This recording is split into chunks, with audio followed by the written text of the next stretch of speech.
Now we will start exercise 8b. Some points. Firstly, I am discussing some points regarding exercise 8b. Number 1, direct variation. What is direct variation? If the value of one quantity increases with the increases value of the other quantity, the two quantities are said to in direct variation. मुझे लगता है बच्चों समझ नहीं आया होगा. देखो मैं बताती हूँ. जब कोई दो क्वांटिटीज़ होती हैं और दोनों की वैल्यू, यदि फर्स्ट का वैल्यू इंक्रीज़ होता है तो उसके अकॉर्डिंगली सेकंड का वैल्यू भी इंक्रीज़ होता है. That is called direct variation. How we can find it? For example, suppose cost of one book is equal to 15. Then cost of 2 books is equal to 30. cost of 3 books is equal to 45. तो जैसे कि number of books जो है आपका increases हो रहा है, वैसे ही उसका कॉस्ट क्या हो रहा है? इंक्रीज हो रहा है. Both the values are increases, so it is called direct variation. Total cost of books, pens and anything increases in number of things. It is called direct variation. Similarly, the distance traveled by a moving car, by train, etc. increases with increasing in time. Suppose one car traveled in 1 hour 40 kilometer. With the same speed, the car traveled in 2 hours 100 kilometer. In 3 hours, car traveled 150 metre. तो बच्चों जैसे ही, लेकिन इसमें क्या होना चाहिए? इसका एक जो है हमारे पास रहता है कि if timing increases and speed is similar. अगर स्पीड में कोई चेंज नहीं आता है और कोई भी कार, बस, ट्रेन, स्कूटर 1 घंटे में यदि जाता है 40 किलोमीटर, तो 2 आवर्स में कितना जाएगा? 80 किलोमीटर्स. तो जैसे टाइम इंक्रीज़ हो रहा है वैसे ही उसकी जो डिस्टेंस है वो भी क्या हो रही है? इंक्रीज़ हो रही है, if speed is same. So it is called direct variation. Same, the amount of work done by man increases in number of man. अब आप ये देखिए कि कोई भी पर्सन, वन पर्सन जो है किसी, मतलब अगर एक पर्सन कम काम करेगा, 2 पर्सन्स ज़्यादा काम करेंगे. तो जैसे जैसे नंबर ऑफ मैन्स इंक्रीजेज हो रहे हैं वैसे भी काम भी उनका ज़्यादा होता जा रहा है. That is called direct variation. Number 2 आता है हमारा इन्वर्स प्रोपोर्शन, या फिर इसको बोलते हैं इन्वर्स वेरिएशन. इसको भी डायरेक्ट प्रोपोर्शन बोलते हैं या फिर डायरेक्ट वेरिएशन बोलते हैं. If the value of one quantity increases with the decreases value of the other quantity, vice versa, then the two quantities are said to in inverse proportion. It is reverse of direct variation.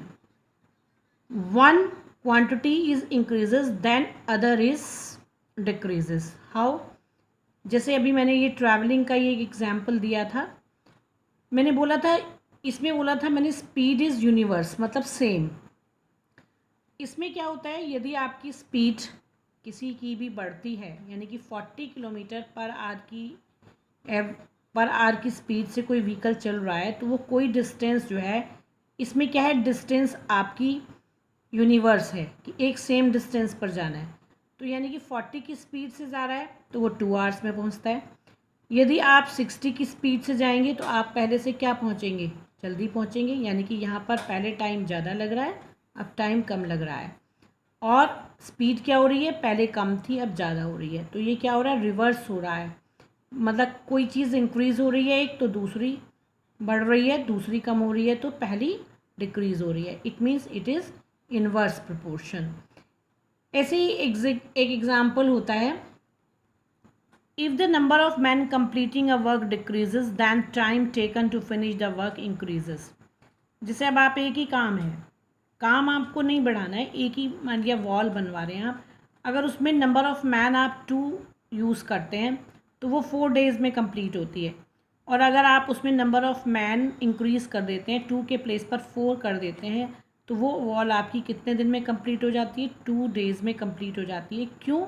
क्योंकि आपने उसी wall को बनवाने में 2 के places पर 4 mains का use किया, तो वो जो है पहले से क्या हो जाएगा, वर्क जो है कम टाइम में फिनिश हो जाएगा। इधर से नंबर ऑफ़ मैन इंक्रीज़ होगा, उधर से नंबर ऑफ़ टाइम क्या हो जाएगा, डिक्रीज़ हो जाएगा।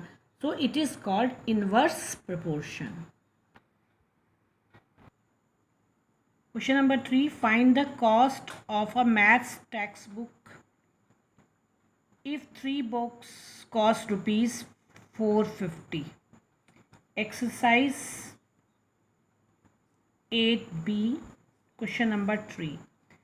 So first we write the quantities in a tabular form. Yeah, first we write let's the cost of one maths textbook be rupees X. Now write in a tabular form. Tabular form का मतलब बच्चों एक table बनाते हैं, उसमें इसको लिखते हैं। तो सबसे पहले हम इसमें क्या लिखेंगे, नंबर ऑफ नोटबुक्स। सेकंड हमें क्या दिया हुआ है इसका, cost of notebooks. Number of notebooks कितना है, 3 का कॉस्ट कितना दिया हुआ है, 450। We write here 450। अब हमने क्या माना है, let's the cost of one maths textbook be is equal to x. आपने 1 लिखा, 1 का कॉस्ट कितना है, रुपीज़ एक्स। ठीक है, अब इसको आपको क्या लिखना होता है, first we write 3/1 is equal to 450/x। ठीक है, by the cross multiplication, x multiply by 3, 450 multiply by 1, x is equal to 450 into 1। x के पास जो नंबर होता है उसको हम डिवीज़न में ले जाते हैं, 3 1 ज़ा 3, 3 5 ज़ा 15, 0 का 0। 150 multiply by 1 is equal to 150। अब क्या लिखेंगे, cost of one maths textbook is rupees 150। Same question number 4, the cost of 1/4 dozen bananas is rupees 18। What is the cost of 1 banana. यहाँ पर क्या दिया हुआ है, कॉस्ट 1/4 डजन, और यहाँ पर कॉस्ट किसका पूछा है, 1 बनाना का। तो first we write 1 dozen is equal to 12 bananas. 1/4 dozen is equal to 1/4 multiply by 12, 4 3 ज़ा 12, इट मीन्स 3 बनानाज। इसका मतलब 1/4 डजन में कितने बनानाज होते हैं, 3 bananas. Now right in tabular form, make a table. यहाँ पर फर्स्ट क्या लिखेंगे, क्वांटिटी, देन इट्स कॉस्ट। तो number of bananas, cost of bananas. Number of bananas कितना है बच्चों, 3, तो उसका कॉस्ट कितना है, रुपीज़ 18। 1/4 डजन है, इसका मतलब 3 बनानाज, कॉस्ट इज रुपीज़ 18। यहाँ पर लिख देंगे इन रुपीज़। यहाँ पर भी कॉस्ट में क्या लिखेंगे, in rupees. Number of bananas, अब कितने का कॉस्ट पूछा है, 1 banana, right 1, and let's cost of 1 banana is equal to rupees x. तो we write here x. Same अब इसको दोनों को क्या लिखेंगे, 3/1 is equal to 18/x। Now by cross multiplication, x into 3 is equal to 18 into 1. X is equal to 18 into 1 divided by 3. 3 6 are 18. 6 1s are 6. X is equal to 6. Now we write cost of one banana is rupees 6. Clear?